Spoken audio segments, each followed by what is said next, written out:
할렐루야. 오늘도 하나님 앞에 우리의 기도와 간구가 온전히 상달되는 귀한 시간이 되기를 바랍니다. 함께 기도하시겠습니다. 하나님 아버지, 오늘도 하나님을 사랑하며 하나님의 것을 구별하여 아름답게 드리며 우리의 마음과 생각과 또 우리에게 주신 것들로 인하여 감사함으로 하나님 앞에 나아갑니다. 오늘 하는 이 예배가 또 우리가 주께 드리는 기도와 간구가 하나님 앞에 온전히 상달되도록 도우시고 인도하여 주시옵소서. 예수님의 이름으로 기도하였습니다. 아멘. 하늘에 계신 우리 아버지여, 이름이 거룩히 여김을 받으시오며 나라 임하옵시며 뜻이 하늘에서 이룬 것 같이 땅에서도 이루어지이다. 오늘날 우리에게 일용할 양식을 주옵시고 우리가 우리에게 죄 지은 자를 사하여 준 것 같이 우리 죄를 사하여 주옵시고 우리를 시험에 들게 하지 마옵시고 다만 악에서 구하옵소서. 나라와 권세와 영광이 아버지께 영원히 있사옵나이다. 아멘. 찬송가 212장 함께 찬양하겠습니다. 찬송가 212장입니다.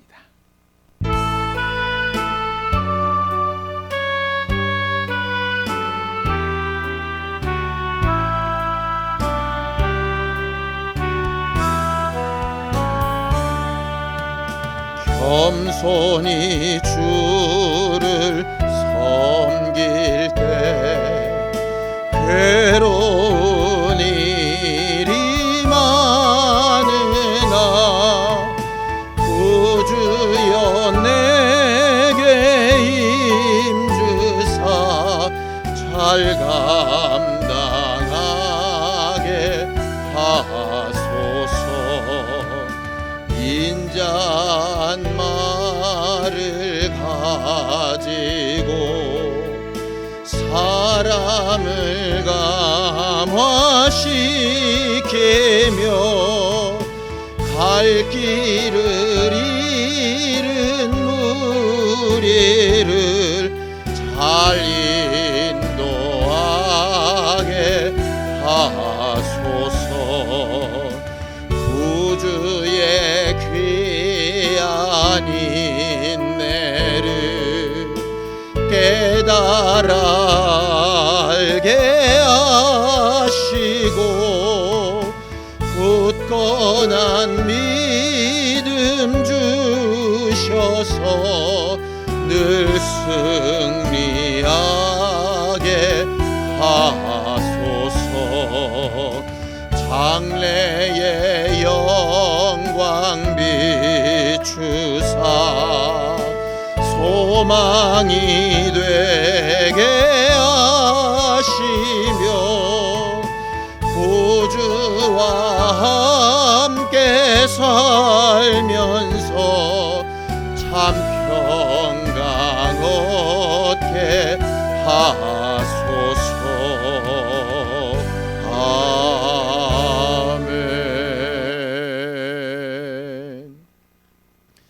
하나님 아버지, 오늘도 겸손한 마음으로 하나님이 일하실 것을 기대하며 사모합니다.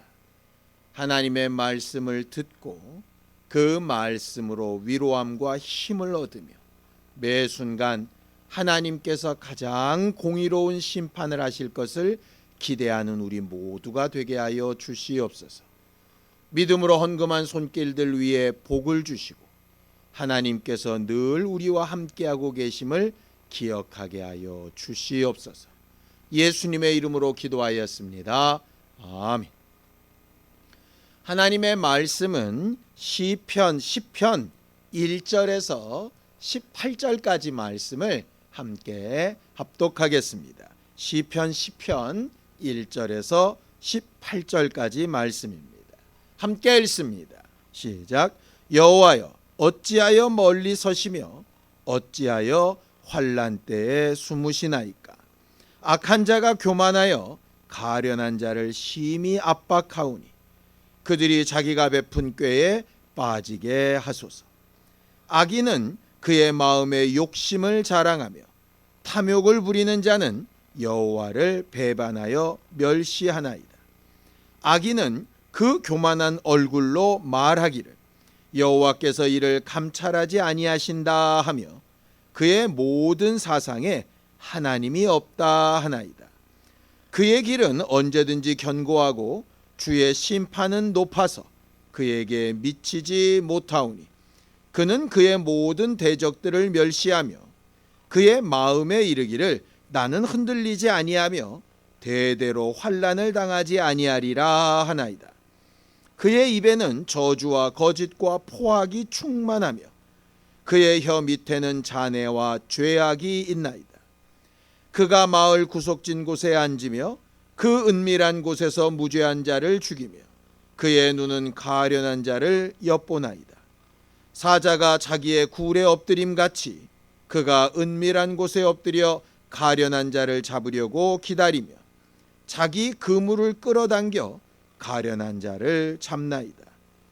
그가 구부려 엎드리니 그의 포악으로 말미암아 가련한 자들이 넘어지나이다. 그가 그의 마음에 이르기를 하나님이 잊으셨고 그의 얼굴을 가리셨으니 영원히 보지 아니하시리라 하나이다. 여호와여 일어나옵소서. 하나님이여 손을 두옵소서. 가난한 자들을 잊지 마옵소서. 어찌하여 악인이 하나님을 멸시하여 그의 마음에 이르기를 주는 감찰하지 아니하리라 하나이까. 주께서는 보셨나이다. 주는 재앙과 원한을 감찰하시고 주의 손으로 갚으려 하시오니 외로운 자가 주를 의지하나이다. 주는 벌써부터 고아를 도우시는 이시니이다. 악인의 팔을 꺾으소서. 악한 자의 악을 더 이상 찾아낼 수 없을 때까지 찾으소서. 여호와께서는 영원 무궁하도록 왕이시니 이방 나라들이 주의 땅에서 멸망하였나이다. 여호와여 주는 겸손한 자의 소원을 들으셨사오니 그들의 마음을 준비하시며 귀를 기울여 들으시고 고아와 압제당하는 자를 위하여 심판하사 세상에 속한 자가 다시는 위협하지 못하게 하시리이다. 아멘. 우리 하나님은 감찰하시는 하나님이다 라고 하는 별명을 가지시는 분이십니다. 감찰하시는 하나님. 사람이 언제 어디서 무엇을 하든 그는 불꽃 같은 눈동자로 바라보시고 그의 겉모습뿐 아니라 속 안에 있는 생각과 계획까지 아시고 그 모든 것을 기억하시는 분이시라 하는 말이죠. 그런데 세상을 살다 보면 과연 그런 하나님이 계신가? 라고 하는 생각이 들 때가 너무나도 많이 있습니다. 억울한 일을 당할 때, 또 내가 직접 당하는 일은 아닐지라도 세상에 정말 이해할 수 없는 불의한 일들이 판을 칠 때, 세상에도 분명히 법이 있고 재판정이 있는데 합당한 판단과 합당한 징벌이 이루어지지 않을 때, 흔히 사람들이 아주 자조적으로 얘기했던 유전무죄, 무전유죄와 같이 돈 있고 힘 있고 능력 있는 자들에게는 법이 아무런 힘을 발휘하지 못하고 돈 없고 연약하고 부족한 자들에게는 가혹하리만큼 그렇게 적용되는 것을 보게 될 때, 과연 세상을 감찰하시는 하나님이 존재하는 게 맞나? 라고 하는 생각을 할 때가 있습니다. 예수를 믿고 의지하는 우리도 그런 생각이 들 때가 있는데, 믿지 않는 자들의 입장에서 보면 얼마나 답답한 일이겠습니까? 얼마 전에 굉장히 이슈가 됐던 사건이 하나 있지요. 굉장히 잘 사는 친일파의 집과 아주 허름한 독립운동가 후손들의 집을 이렇게 비교하면서 어떤 사람이 친일파들이 훨씬 더 열심히 잘 산 사람이 아니냐라고 하는 말을 해서 많은 사람들의 마음에 이 분노가 쌓였던 것들을 보게 됩니다. 그런 것들을 볼 때도 세상은 너무 불공평하다라고 하는 생각이 들게 되죠. 지금 한간에 자주 떠돌고 있는 학교 폭력에 대한 이야기들도 마찬가지입니다. 사실 어떤 것이 진짜 사실인지 우리는 잘 알지 못하지만 분명한 사실 하나는 가해자는 나름대로 잘 살고 있는데 피해자들은 굉장히 어려움을 당하는 일들이 굉장히 많이 발견되고 있는 것이죠. 왜 이런 정말 불완전한 상황이 벌어지고 있는 걸까? 하나님은 대체 뭐 하고 계신 건가? 라고 하는 생각이 들 때가 있습니다. 신앙 안에서도 하나님 앞에 정말 말씀대로 하나님의 마음에 맞춰 잘 살아보려고 하는 사람들이 고난을 당하고 어렵게 되어지는 일들을 볼 때마다 잘 이해가 안 될 때가 있지요. 그래서 간혹 하나님 앞에 묻게 됩니다. 하나님, 지금 뭐 하고 계신 겁니까? 이런 상황, 이런 형편을 다 아실 텐데 왜 이러고 계신 겁니까? 성경은 거기에 대해서 두 가지로 답을 하십니다. 근데 그 답이 우리 마음에 아주 썩 들지는 않는데 그 말씀을 하신 의도는 뭔지를 분명히 알 수 있게 해주는 구절들이죠. 자, 첫 번째 구절은 잠언서 3장 12절입니다. 함께 읽습니다. 시작. 대저 여호와께서 그 사랑하시는 자를 징계하시기를 마치 아비가 그 기뻐하는 아들을 징계함같이 하시느니라 라고 이렇게 말하고 있습니다. 아버지가 자식을 칭찬하기도 하지만 징계하기도 하지요. 남의 아들 같으면 사실 무시해도 그만입니다. 그런데 아주 작은 잘못임에도 불구하고 아주 적은 거짓말임에도 불구하고 거기에 대해서 아주 단호하게 징계할 때가 있습니다. 왜냐하면 사랑하기 때문이지. 너무 사랑하기 때문에 그 아이의 조그만한 실수나 잘못도 바로잡고 더 나은 사람이 되기를 원하는 겁니다. 그렇게 단호했던 아버지가 남의 자식이나 남의 일에는 그렇게 크게 신경 쓰지 않는 경우가 있습니다. 그럴 때 야단을 맞고 징계를 받은 아들의 입장에서는 이런 불만이 가능하겠죠. 왜 나한테는 이렇게 단호하게 하신 하나님이 아버지가 왜 저들에게는 이렇게 관대하신가? 그것은 우리에 대한 사랑과 관심이 크기 때문이라고 이렇게 가르쳐 말하고 있습니다. 마음에 들지 않지만 이해가 되는 부분입니다. 반대의 경우도 마찬가지입니다. 자, 이사야서 55장 7절입니다. 함께 읽습니다. 시작. 악인은 그의 길을, 불의한 자는 그의 생각을 버리고 여호와께로 돌아오라. 그리하면 그가 긍휼히 여기시리라. 우리 하나님께로 돌아오라. 그가 너그럽게 용서하시리라 라고 이렇게 말합니다. 하나님이 악한 자에게, 잘못된 자에게 천둥을 치시고 벼락을 내리시고 땅을 흔들어서 아주 그냥 폭삭 망하게 하셔서 일벌백계로 모든 일을 처리하시면 좋겠는데 하나님은 그런 그들일지라도 돌아오고 회개하고 하나님을 다시 찾고 자기들의 잘못을 깨닫고 인정하고 하는 기회를 주시려고 한다라고 하는 것이죠. 소년법이 마치 그와 같은 겁니다. 어린 아이들을 촉법 소년이라고 해서 죄가 정말 나쁘지만 그 아이들에게 다시 한번 기회를 줘야 옳지 않은가라고 하는 법의 기본적인 생각이 바로 그 내용이죠. 이게 우리 마음에 정말 들지 않습니다. 아니, 죄를 졌으면 나이가 어려도 분명히 그 책임을 져야지 이렇게 생각하는 게 우리는 공의라고 생각을 하기 때문에 그렇습니다. 아무리 사랑해도 다른 사람과 동등하게 대해야지 사랑한다고 더 많은 것을 요구하면 아니지 않는가? 이게 우리는 공정하지 못하다고 생각하는 겁니다. 근데 하나님의 마음이 그런 것이죠. 그 하나님의 마음을 그대로 이 땅에서 보여주신 분이 누구시냐면 바로 예수 그리스도십니다. 이 세상에서 억울하기로 따지면 최고로 억울하신 분이 아마 예수님이실 겁니다. 그는 우리와 동일한 연약함을 가지고 시험을 받으셨으나 죄는 없는 분이라고 그렇게 성경은 말하고 있습니다. 그런데 그가 받은 처벌이나 그가 받은 대우는 이 세상에 존재하는 어떤 죄인보다도, 심지어 예수 그리스도를 대신하여 살아난 바라바보다도 더 악한 모습으로 죽어가셨거든요. 너무나도 억울하고 괴로운 일이죠. 심지어 예수님조차도 그렇게 억울함을 호소하셨습니다. 자, 함께 읽죠. 마가복음 15장 34절입니다. 함께 읽습니다. 시작. 제9시에 예수께서 크게 소리 지르시되 엘리 엘리 라마 사박다니 하시니, 이를 번역하면 나의 하나님 나의 하나님 어찌하여 나를 버리셨나이까 하는 뜻이라, 이렇게 되어져 있습니다.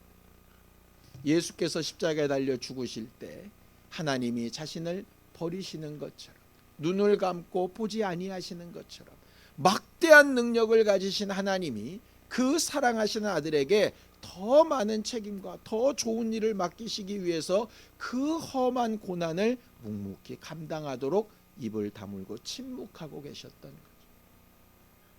그 하나님의 침묵이 우리와 같은 죄인에게는 은혜가 되고 소망이 됐다는 사실이 참 아이러니컬한 문제입니다.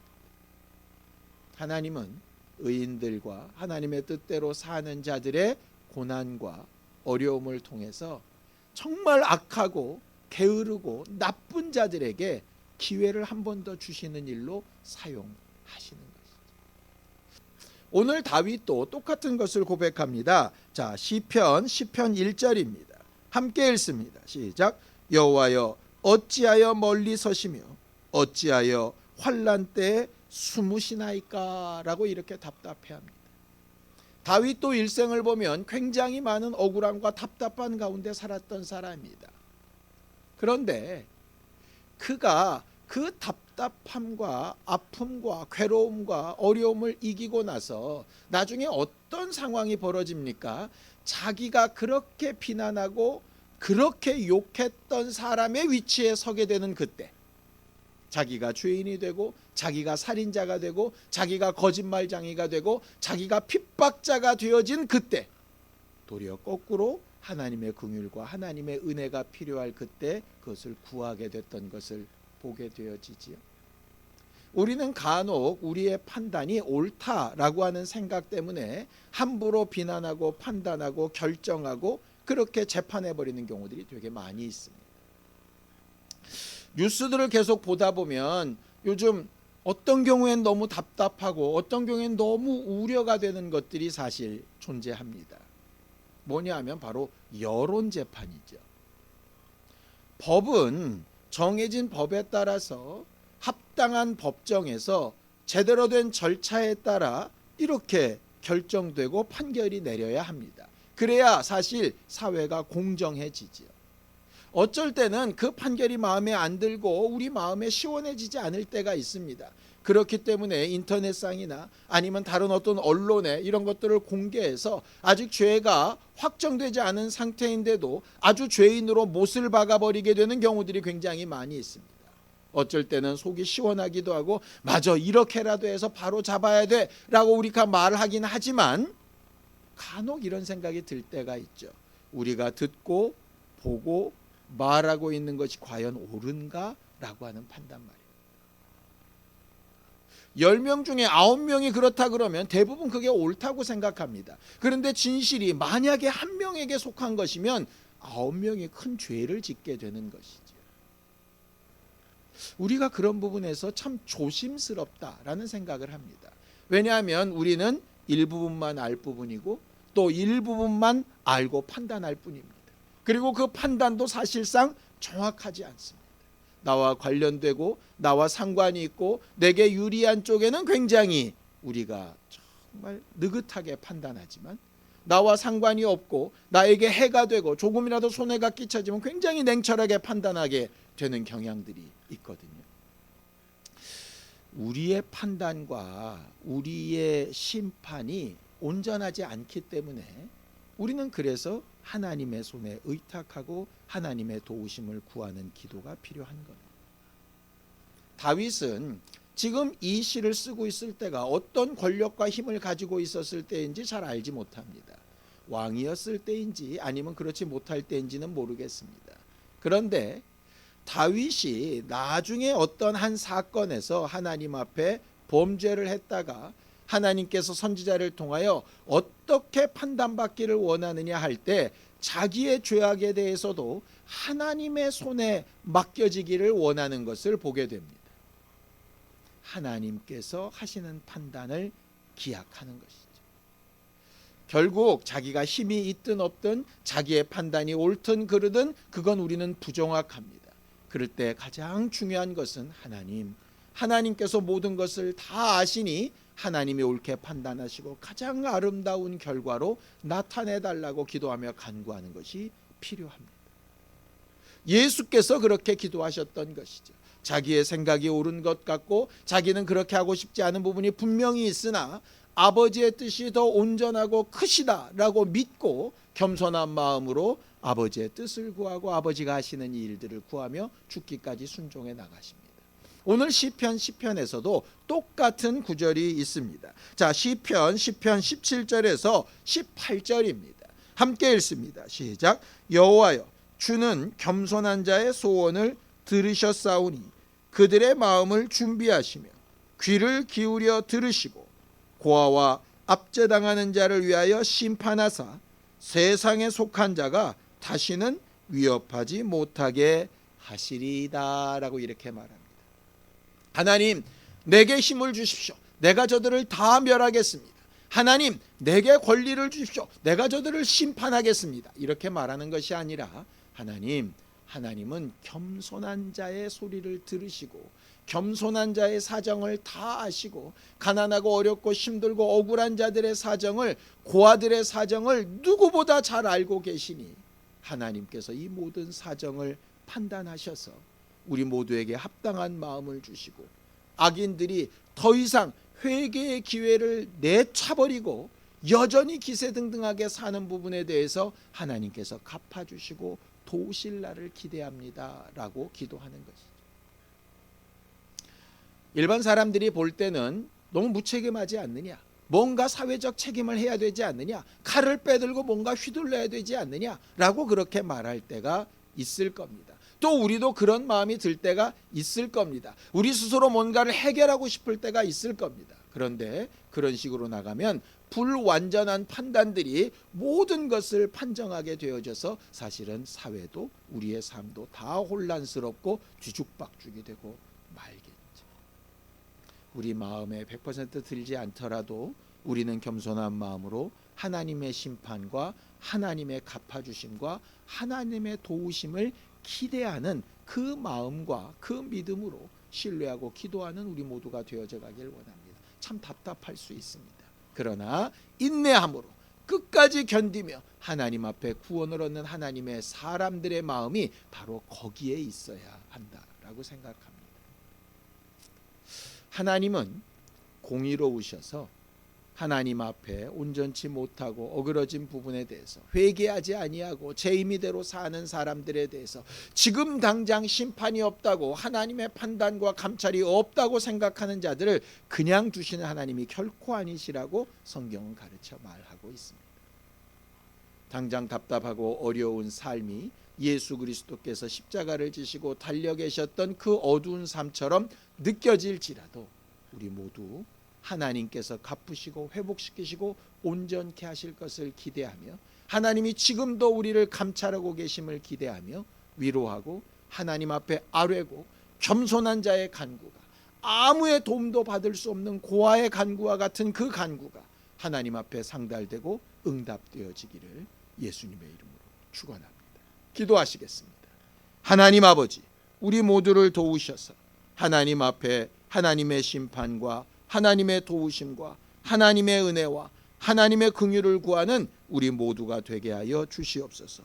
연약하고 부족하지만 하나님께서 일하실 것을 기대할 때마다 하나님께서 매 순간 우리에게 약속하신 것을 갚으시며 일하시는 것을 보는 기쁨으로 충만해지게 도우시고 인도하여 주시옵소서.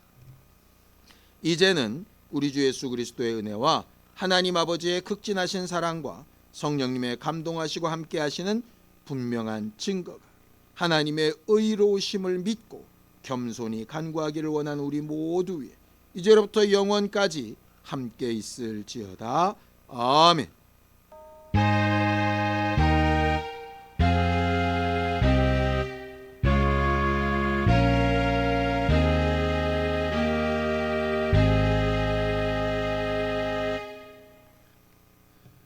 하나님의 의로우신 판단을 기대하며 우리의 모든 사정을 겸손하게 하려며 함께 기도하시겠습니다.